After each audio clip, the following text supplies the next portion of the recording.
Let me ask you, Congresswoman, how much does President-elect Biden owe the progressive movement and progressive leaders for his victory?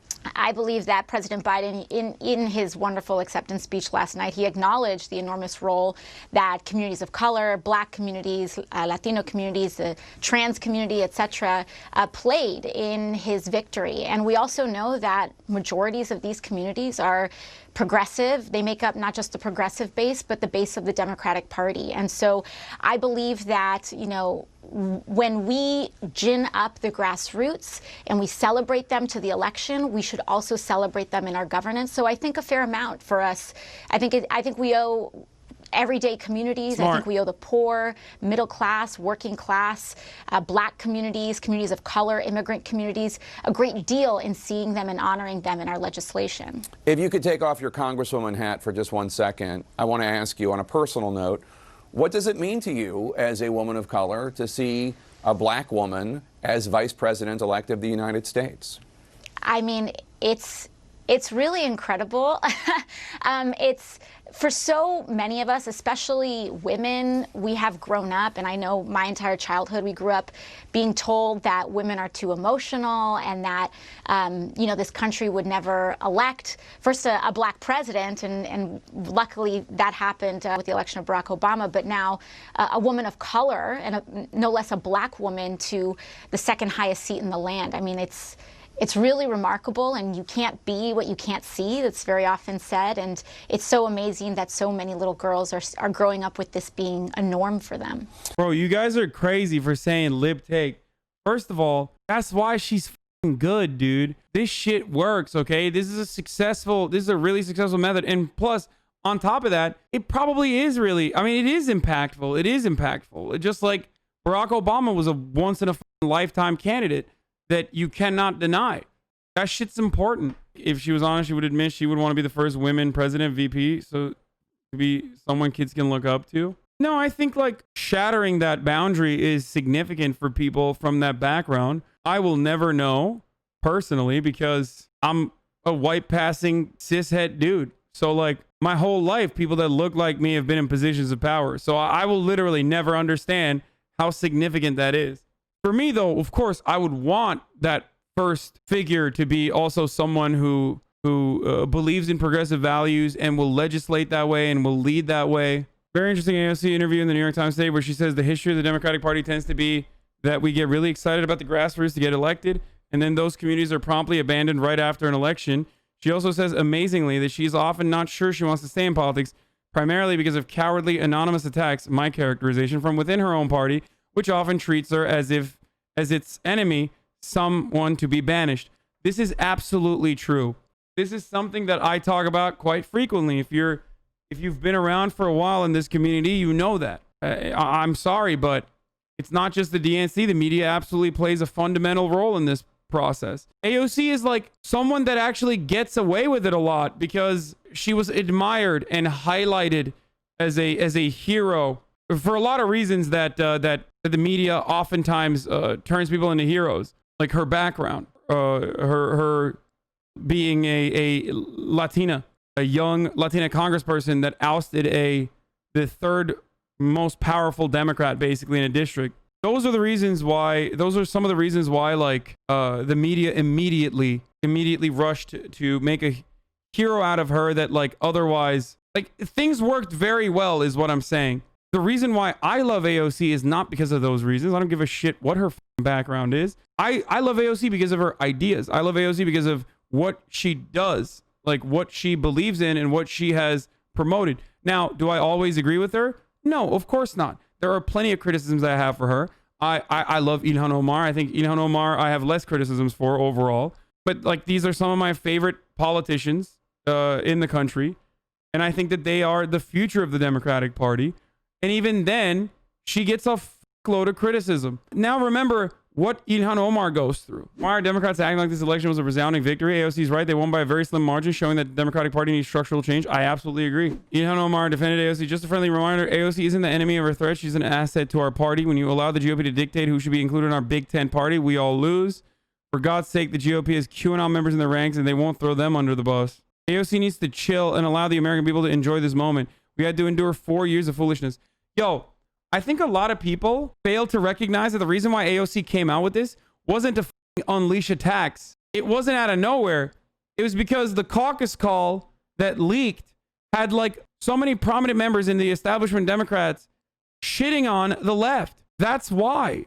This is disgusting to me. Totally agree. I admire the members of the squad, but past 2 days have been eye-opening. Man, open up your eyes to the reality a little bit further than eye-opening. Elon also responded to what you just said. Progressives get attacked by other Dems. Everyone's silent. Progressives defend themselves in the Democratic base. Everyone stop being divisive. Maybe we should stop attacking progressives and work on unity instead of projecting. Absolutely. News. Representative Jim Clyburn, who's credited with saving Joe Biden's campaign in the primary, tells Mike Mamoli that working with Republicans will not be as hard as some people think. I don't think Mitch will be as mean to Joe as he was to Obama. Clyburn to Mike Mamoli. Biden says that he's looking forward to putting a black woman on the Supreme Court. Are you telling me if he puts a black woman's name up that McConnell is going to do what he did with Merrick Garland? I don't think so. I want to see McConnell oppose that. Yeah, no, this is brain cancer, dude. I'm sorry. I can't in good conscience believe that Representative Jim Clyburn, who is one of the most powerful Democrats in the country and an old school politician, is this brain dead. I truly, truly, truly believe that he is saying this absolutely in a cynical capacity. He knows that that's not going to work. He knows that that's not anything. Like, yeah, oh yeah, Mitch McConnell is going to be really adamant about increasing diversity in the Supreme Court. Like, shut the fuck up, dude. You know for a fact. You know for a fact that that's not the case. Come on. No. I'm sorry. This is 1000% a cynical application of just representative liberal identity politics that does not go beyond, like, it just does not go beyond the aesthetics of progress. I want to play something that Virginia Congresswoman Abigail Spanberger said on a conference call of House Democrats this week that you, I'm sure, heard as it happened live. Take a listen. We need to not ever use the word socialist or socialism ever again. Because while people think it doesn't matter, it does matter. And we lost good members because of that. I just want this ex-CIA Andy to like point to a single candidate that's like, I'm running on socialism and I fucking love socialism. Socialism is fucking tight and I think socialism should be good. And then we'll have a separate conversation on what exactly those values are. It's absolutely psychotic that in this country, we are so far removed from like a decent and ideologically diverse point of view in our really narrowly defined neoliberal box that of acceptable opinions, that like socialist parties or socialism, the mere mention of socialism, if it comes near your party, is an immediate own. What the fuck are you talking about, dude? Can you imagine this shit? Guys, I know that there's a lot of Europeans in here that watch me every day. The mere mention of socialism is that's it. Like, I'm tangentially related to someone that is being cast doubt upon as a socialist. Abigail, tell us about the values of the CIA. Might that have something to do with your viewpoint? Yeah, of course, ex-CIA does not like socialism. Shocked to find out that someone who literally worked to topple socialist regimes around the world and literally put up puppet dictatorships, someone that came from that background would have such a distaste for socialism. I imagine you disagree with that assessment. Why is she wrong? I acknowledge, first of all, just the really hard fight that a lot of our swing district members had. And it is not to deny that Republicans levied very effective rhetorical attacks against our party. That, I believe, is absolutely true. Not a single member of Congress that I'm aware of campaigned on socialism or defunding the police in this general election. Exactly. Dude, how do you hear this and go, wow, she's being so hard? I have no self-control. And so as someone who has no self-control, I really do admire that she's able to do this. She's able to exercise restraint in this circumstance and deliver the appropriate middle ground and civil talking points that she needs to. I want to, every time I hear shit like this, I want to go scorched earth on this motherfucker. Like on this mentality. Yeah, really? Socialism? Where are the socialists? In the words of Slavoj Žižek against Jordan B. Peterson, where are the Marxists? Huh? Where are they? And so the question that we have is, how can we build a more effective democratic operation that is stronger and more resilient to Republican attacks? And I believe that there are many areas that we can point at in centralized democratic operations that are extraordinarily weak. For example, our digital campaigning is very weak. And this is an area where Republicans are actually quite strong. So I'll take it one step further. I think this is a big area of weakness for us, and I use the royal us in this circumstance, the royal we, and I'm saying the Democratic Party. Okay, fuck it, I'm adopting it fully. We do a pathetic job at like crafting a narrative around the opposition. Like, it's not even just like the digital space and like digital ad campaigns, but like Republicans never take a day off. They never take a day off. You got Steven Crowder, Ben Shapiro, AM radio. You have so many different avenues where you can get nonstop, relentless bile, basically reactionary bile all day, every day, that crafts your worldview in an incredibly nefarious capacity. The Democrats don't do any of that shit. And not only that, but at least like Fox News hypes up those guys. But you don't see MSNBC hyping me or the Young Turks or Chapo up. As a matter of fact, they attack us. Either they ignore us or they literally attack us. You need people in the digital space. There are people out there that are pushing back against these horrible and awful brain poison that's being spewed. We don't have the same reach. We don't have the same infrastructural support. We don't have the same mainstream legitimacy. We don't have anything in comparison to what the machine, the media machine on the right has. You're Charlie Kirk. You write a article on like your local newspaper about how you love tax cuts, and I think that deregulation is the only way to go. And boom, that gets published on Breitbart, and then a week later you're on Fox News. Okay, that's, by the way, that's literally what happened to Charlie Kirk. They have a machine that uplifts everyone immediately and like just churns out take machines, basically churns out take machines that are constantly getting their talking points from the Heritage Foundation, constantly getting their talking points from the right-wing think tanks, and just nonstop crafting a worldview that is so distorted, so twisted, so insane, and yet it works. We can't even fight this misinformation with truth. It's very frustrating to see that.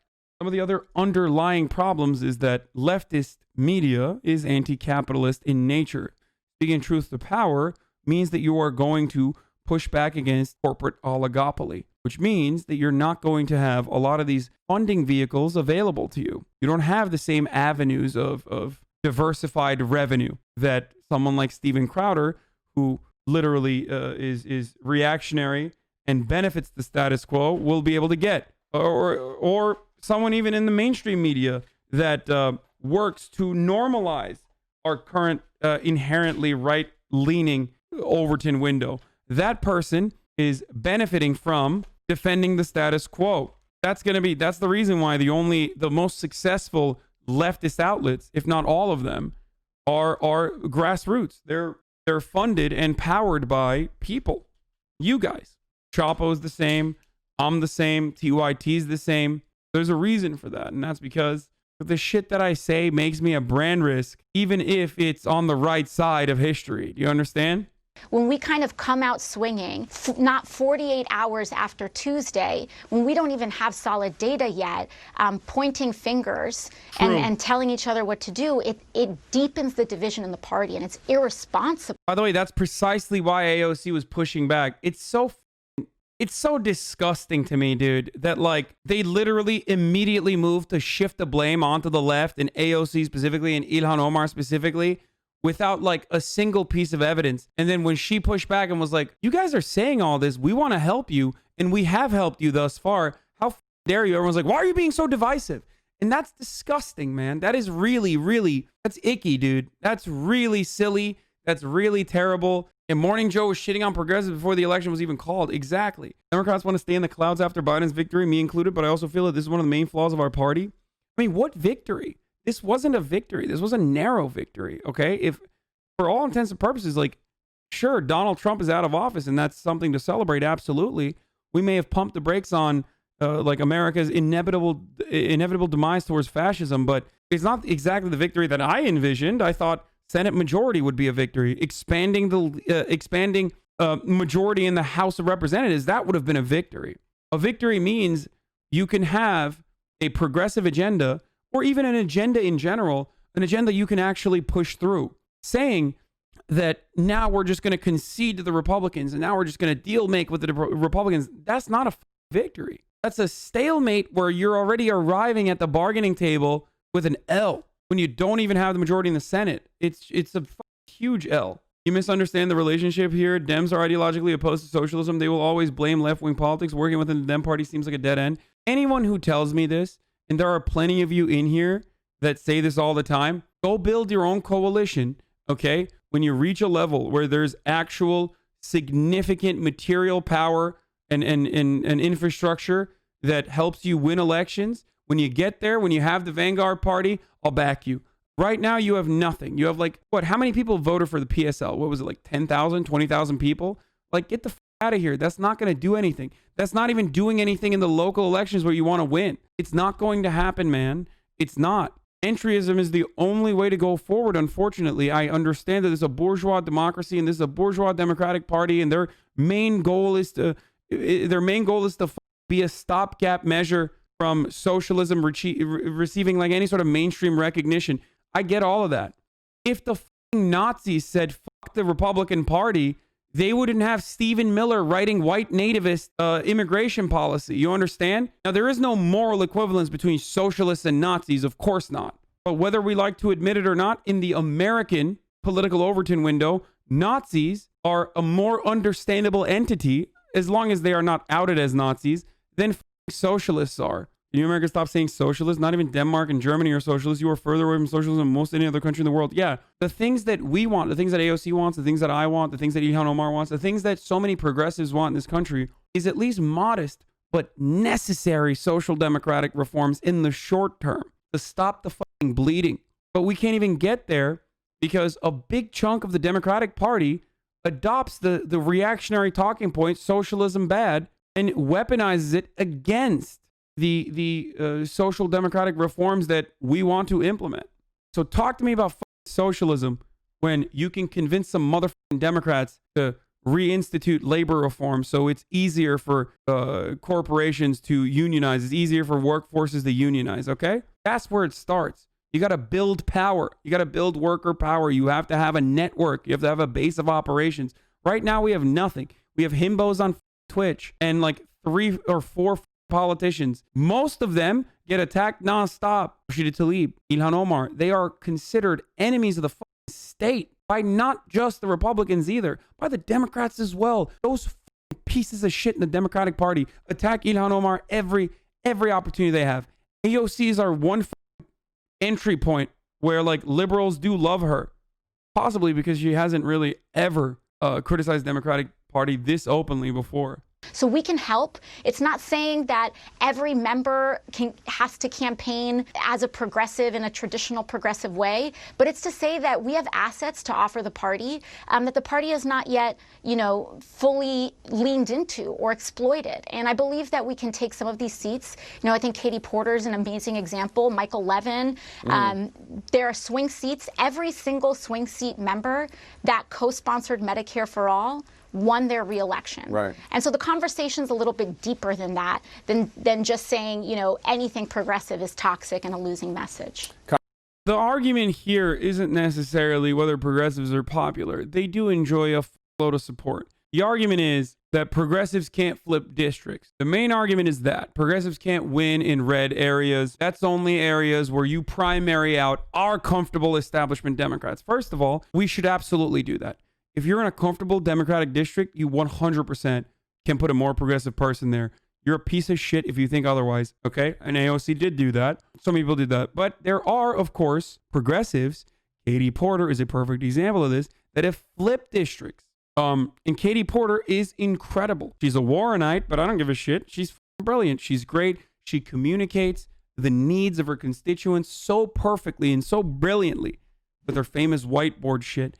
I'm a huge fan. Jamal Bowman is an example of someone who took over, again, a comfortable blue district. So that's entirely different than like what we're talking about. So that's what we need to focus on. But the problem is, if your party doesn't even give you the infrastructure, as a matter of fact, they turn around and in the DCCC literally fucking blacklist you for working with progressives, because that's what Nancy Pelosi does. Remember, Nancy Pelosi foolishly backed Joe Kennedy against Ed Markey. Now that was a Senate race, but a lifelong Democrat, Ed Markey, who's not even like super progressive, don't get me wrong, but has like been a single issue Democrat for a while with the Green New Deal. Nancy Pelosi, who has implemented a measure within the DCCC to blacklist consultants that work with progressive campaigns that incumbent establishment Democrats, turned around and wanted to primary Ed Markey in a solidly blue state seat just so they could get Joe Kennedy to become potentially the next president of the United States, who would have gotten owned anyway. And Ed Markey ripped them apart.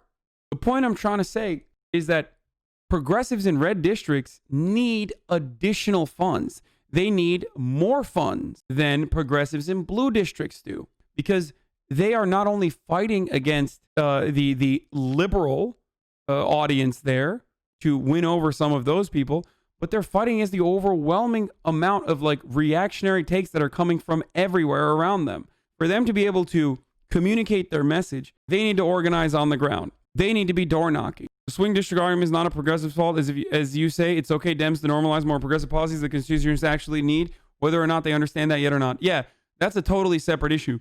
This is something I say as well. Like, look, progressives in these red districts have a harder time, but then they don't even get the funding from the DCCC, because DCCC has guidelines. You have to follow their messaging. For example, if they tell you got to focus on healthcare, but you have to focus on beefing up the ACA, and you take it one step further and go for Medicare for all. If you're a Medicare for all candidate because you think it's going to be better in your district, they cut that faucet.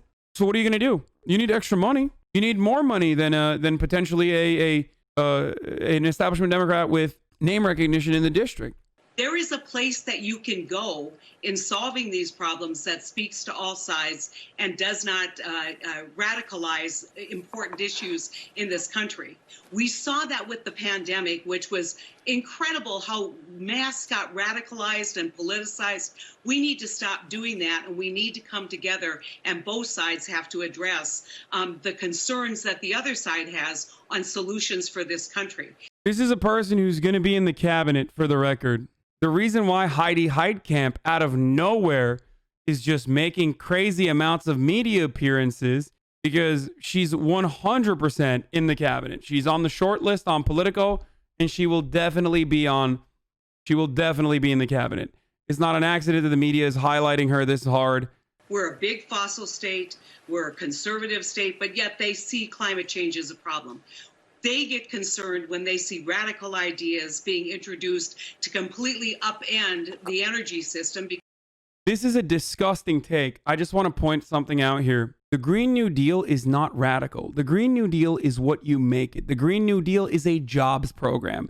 It's actually fucking awesome, and it's literally the best way that you could push for a climate change initiative. I'm not even talking about like, oh my God, climate change is disastrous. It's going to wipe out the planet. Like, all that shit's real, but it doesn't matter. People are too stupid to recognize it. So what do you got to do? You got to hit them with something that they like. The Green New Deal fixes our infrastructure. The Green New Deal creates millions of jobs. That's what people like, dude. That's what people jerk off to endlessly, okay? It is perhaps the best way that you could tackle the issue of climate change. And yet here are Democrats themselves criticizing it, considering it to be radical, or even using words like radical when talking about it. It's a jobs program. How dare you? How dare you? Any Democrat that says the Green New Deal is bad is a psychopath, dude. They're just so far up the asshole of the oil and gas industry that it frustrates me to no end when, instead of defending this brilliant, in my opinion, strategy of tackling the issue of climate change, they turn around, they adopt reactionary messaging. There were a lot of liberals who were not necessarily pro-BLM years ago when I was writing extensively about Black Lives Matter. I was writing extensively and taking up the position that Black Lives Matter should be defended. Back then, it was considered not so popular. As a matter of fact, I remember a lot of liberals saying, sweaty, BLM, it just sounds kind of bad. Sweaty, we got to be all right. We got to just like dial it back a little bit. Okay, I remember it because I remember vividly Tommy Vitor, who is one of the more understanding people in the pod save ecosystem, saying, you know what? I got to be honest. I think that I was wrong for originally criticizing Colin Kaepernick. They only came to that conclusion after Donald Trump started attacking Colin Kaepernick. Because for a lot of people, they do inherently have a reactionary point of view where they literally look at everything as a reaction to Donald Trump. They don't have their own fucking progressive ideals or their progressive agenda, but they just simply looked at everything from the framework of like hating Donald Trump. Only then did BLM actually fucking reach a level of momentum after Donald Trump shit on Colin Kaepernick. I remember that because I was fucking pro BLM and I was getting shit on by even Democrats. But why was I in favor of Black Lives Matter? Why was I in favor of Black Lives Matter when so many liberals weren't? Well, because I don't give a fuck about whether something is popular or not. I give a fuck about what's right. And sometimes you have to fucking hammer on the point of view no matter what happens for years and years. It might take years. It might take months. It might take a fucking decade. But you have to, if you believe something is right, if you believe your cause is just, then you have to fucking fight for it. And you have to constantly fucking hammer out the messaging. This is exactly what I said during the BLM protest when people are like, oh, storefronts are being attacked. It's like, listen, it doesn't matter. That doesn't undermine the cause. You can't control the crowd. What you have to look at is what the fucking cause is. If it's so easy, if your allegiance is so conditional to it not impacting your electoral success, then you have no fucking moral compass. And the same goes for economic policy. Now, we also benefit greatly from the fact that Bernie did this literally on Medicare for All, so much so that Medicare for All did actually reach mainstream popularity and mainstream success. I don't want Medicare for All because I think it's popular, even though it is. But even if it was unpopular, even though it's not, I would still advocate for it because it's right, because it's good. Giving everyone free healthcare is just. It's good. It's a necessity. Student debt relief is a necessity. Luckily, these policies are also popular. So when I hear Democrats also standing as a hurdle in the steps of progress and use self-defeating, right-wing created talking points to undermine the left-wing populism in their own party, I'm disgusted. There is a place that you can go in solving these problems that speaks to all sides and does not radicalize important issues in this country. We saw that with the pandemic, which was incredible how masks got radicalized and politicized. We need to stop doing that. And Yeah, that's a great take, Heidi. Republicans are so successful at misinformation and propagandizing their nefarious policy positions that they turned mask wearing into a culture war issue. And we're still sitting here adopting their fucking reactionary point of view on the Green New Deal when it's literally a fucking jobs program. What is frustrating about this reality is if you recognize that they have the capability of fucking killing hundreds of thousands of Americans and politicizing fucking mask wearing, then why the fuck would you ever adopt their point of view on the Green New Deal? Why would you ever give it a moment of legitimacy? Why wouldn't you push back against it? Perhaps your own personal motivations, your own personal class position, your own personal investments play a role in this more than the fucking votes. Stop telling me about votes. If you are a leader and you constantly agitate for certain things, you can get it. It's not like, and this is, it's not like fucking FDR got the New Deal passed out of nowhere. He didn't shut the fuck up about it.